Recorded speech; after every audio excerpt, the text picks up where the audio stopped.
Welcome to The Explainer. Today, we're diving into a massive contradiction, something that just doesn't quite add up, right at the heart of the AI boom. How can the industry's biggest cheerleader also be its biggest critic? And, more importantly, what on earth does that mean for the future of our economy? So check this out. Sam Altman, the CEO of OpenAI, the chief architect of this whole AI revolution, recently just dropped a bombshell. Right at the peak of all the market craziness, he comes out and says he thinks investors are, and I quote, overexcited about AI. He's basically saying, hey, everyone, remember the dot-com bubble? Yeah, this feels kind of like that. And yet, at almost the exact same time, he reveals that OpenAI plans to spend trillions, that's trillions with a T, on the infrastructure they need to power their future models. The message seems pretty clear. Yeah, there might be a bubble, but we plan to be the ones left standing when it pops. And this, right here, is the Altman Paradox. How can you warn everyone about a speculative bubble while you're also getting ready to make one of the largest capital investments in human history? Is this him signaling a weakness? Or is it actually a bold, almost audacious declaration of strength? Okay, so let's really dig into this. To understand what's happening right now, we need to rewind the clock. We've got to compare the current AI boom to its closest cousin in history, the dot-com bubble of the late 90s. Now, while all the hype feels pretty familiar, there is one crucial, game-changing difference between the AI boom and the dot-com era. It comes down to one word: profitability. Back then, the big market leaders were just burning through cash. Today, they're funding the entire revolution with their own massive profits. Think about it. The dot-com era was fueled by speculative VC money and a frenzy of IPOs for companies that, frankly, had no real path to making money. But now, you look at where the capital is coming from for AI. It's being bankrolled directly from the corporate cash reserves of the Magnificent Seven, literally some of the most profitable companies in the history of the world. This creates this really unique market structure, something we're calling a bubble within a fortress. You've got this speculative frenzy going on with all the smaller startups. That's the bubble. But it's all being protected by the fortress-like balance sheets of the tech giants. And what that means is that a bust might not look like a collapse this time. It might look more like a massive consolidation of power. But you know, this isn't just a tech story anymore. This AI spending spree has gotten so enormous that it's now acting like its own private sector stimulus package. It's actually propping up the entire U.S. economy. And this private stimulus is incredibly concentrated. The vast majority, we're talking almost all of it, of the stock market's growth is now coming from that small handful of AI-focused companies. Seriously, if you take them out of the S&P 500, the rest of the market looks almost completely flat, stagnant.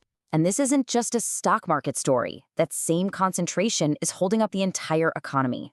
Some estimates are suggesting that nearly 40% of recent GDP growth came directly from all the spending on AI infrastructure. That is a huge number.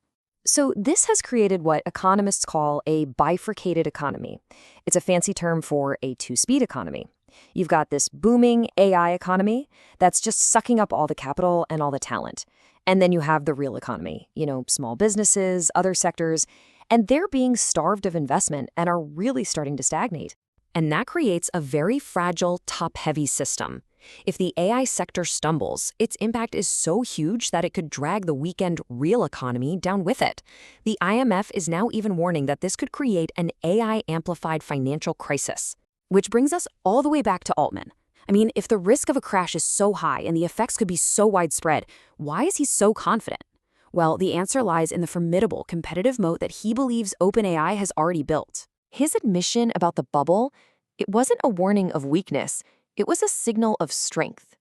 He actually sees a market correction as a strategic tool, like a cleansing fire that will just eliminate all the weaker competitors, the so-called grifters and wrappers, leaving the entire field clear for the real survivors. This confidence comes from a fortress of competitive advantages. I mean, OpenAI has the first mover brand, they have incredible user scale, and they're attracting the world's best talent. Each one of these pillars reinforces the others, creating this incredibly powerful moat. But at the very heart of this moat, the absolute core of it, is the data flywheel. With hundreds of millions of users, OpenAI has access to this constant stream of real-world data that no competitor can even come close to replicating. And it's a virtuous cycle, right? More data leads to better models, which brings in more users, which of course generates even more data. It's just a powerful, self-reinforcing loop that keeps spinning faster and faster. So what's this fortress for? Why build such a massive moat? Well, that brings us to the end game. And this is a goal that's about so much more than just market dominance. That trillion-dollar spending plan, it's not about short-term profit.